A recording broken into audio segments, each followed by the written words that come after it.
Buenos días, buenas tardes o buenas noches a todos. Nuestro grupo va a presentar el tema de aspergilosis. Los integrantes son Claudia Calderón, Camila Chacón, Sachelka Carvajal, Natalia Salguero, Alejandro Cuba, Maite Morillo y mi persona, Yamil Yufra. La base de la investigación y la presentación fue el libro Howetts. Vamos a iniciar con la introducción. Lo primero que debemos entender es cómo define la aspergilosis Howetts. Lo define no como una enfermedad única, sino como un conjunto de padecimientos causados por diversas especies de un mismo hongo, del género Aspergillus. Este hongo es un moho saprófito, lo que significa que vive alimentándose de materia orgánica muerta o en descomposición. Su importancia radica en que su distribución es muy amplia en la naturaleza, por eso la enfermedad se produce a nivel mundial. La clave de su propagación está en los conidios. El moho produce estas estructuras pequeñas que actúan como esporas y se dispersan con suma facilidad en el aire por aerosol. La vía de entrada al cuerpo, por lo tanto, es la inhalación. Etiología y vía de entrada. Si bien hay muchas especies en la naturaleza, Howetts nos señala que para los seres humanos el patógeno más frecuente es Aspergillus fumigatus. Este es el agente etiológico que encontraremos en la mayoría de los casos clínicos. No obstante, es crucial tener en mente otras especies que también causan enfermedad, como Aspergillus flavus, Aspergillus niger, Aspergillus terreus y Aspergillus lentulus. La diferenciación de estas especies es vital para el tratamiento y será el tema que mi compañera tratará a continuación. Ahora, ¿qué pasa cuando inhalamos estos conidios? La respuesta depende totalmente de nuestro estado inmunológico. Estas características igual lo va a detallar mi otra compañera. Pasemos a ver las poblaciones en riesgo. Aquí nosotros dividimos en dos grandes grupos, el grupo de sujetos atópicos y el segundo grupo de inmunodeficientes. En el primer grupo de sujetos atópicos, podemos ver que después de inhalar los conidios, estas personas suelen presentar grandes reacciones alérgicas a los antígenos de las estructuras fúngicas. Esto se traduce, por ejemplo, en cuadros asmáticos o rinitis, es decir, en enfermedades alérgicas. Y en el segundo grupo de inmunodeficientes, es un grupo con mayor riesgo de desarrollar aspergilosis invasora, que se detallará luego. En estos pacientes, la capacidad de las células inmunes es muy fuerte para poder producir IFAS, que es muy importante.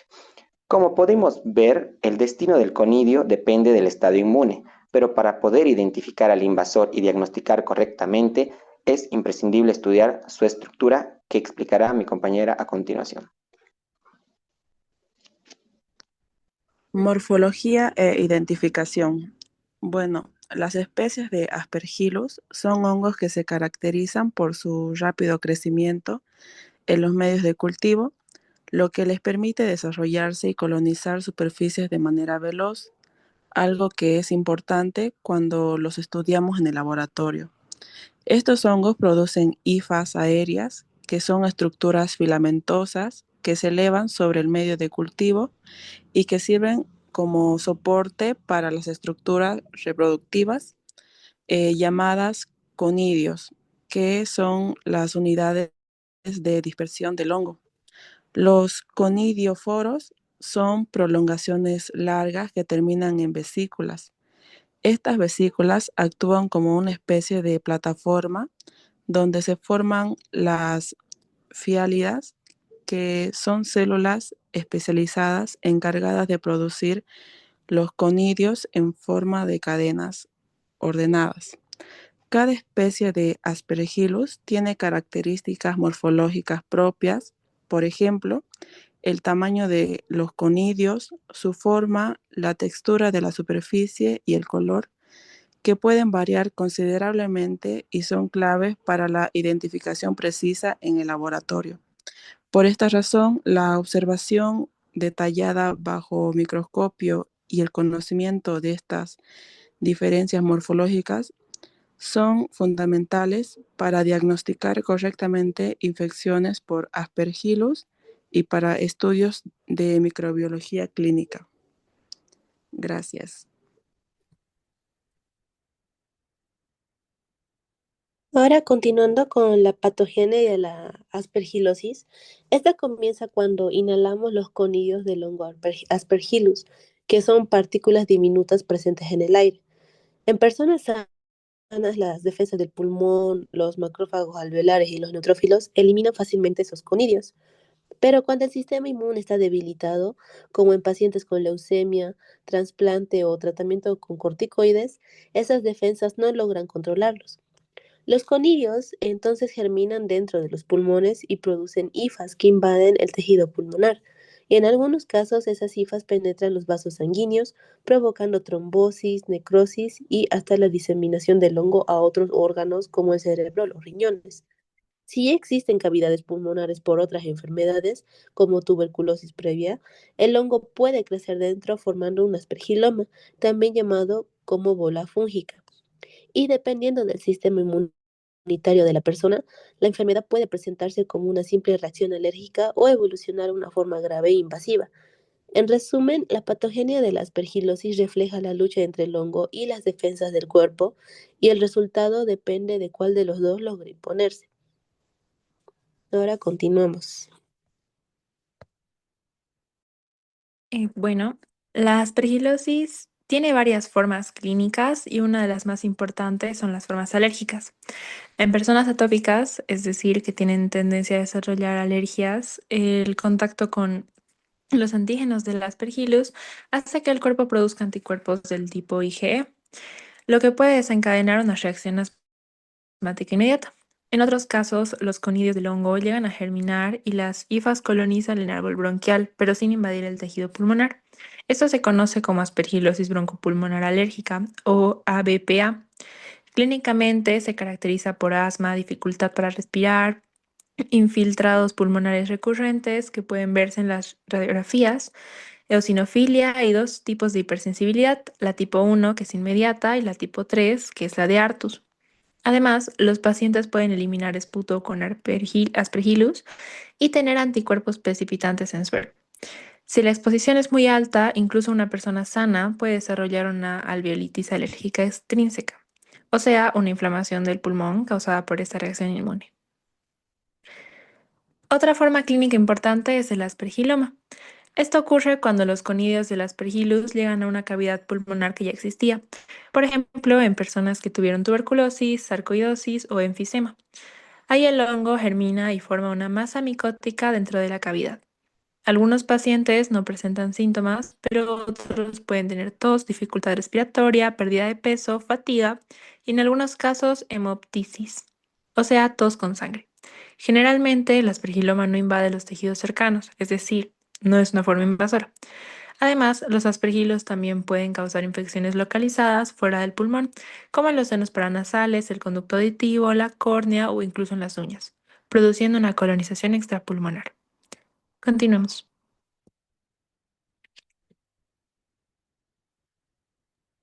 Yo voy a continuar con aspergilosis invasiva. Después de que los conidios son inhalados y germinan, se produce enfermedad invasora, en la forma de un cuadro neumótico agudo con diseminación. Los sujetos en riesgo son los que tienen leucemia linfocítica o mielógena y linfoma, quienes han recibido trasplante de células madre y en particular los individuos sometidos a corticoterapia. El riesgo es mucho mayor en individuos que han recibido allotrasplante de células madres hematopoyéticas. Además, están predispuestos a la aspergilosis invasora los pacientes de SIDA con un número de linfocitos CD4 menor a 50 células, milímetro cúbico. Los síntomas incluyen fiebre, tos, disnea y hemoptisis. Las hifas invaden el interior y las paredes de los vasos sanguíneos y originan trombosis, infarto y necrosis. Desde los pulmones, la enfermedad puede propagarse al tubo digestivo, los riñones y el hígado, el cerebro u otros órganos, y producir abscesos y lesiones necróticas.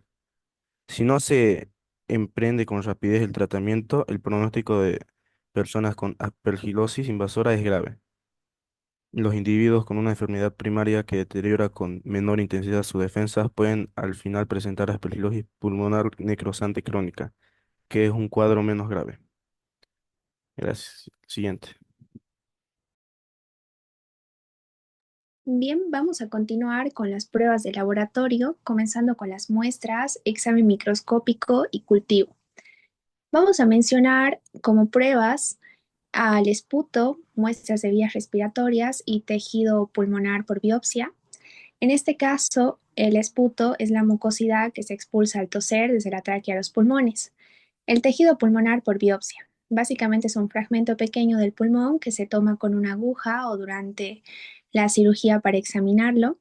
Esto permite ver la infección directamente en el tejido y confirmar la invasión por hifas. Se menciona de que la muestra de sangre rara vez son positivas.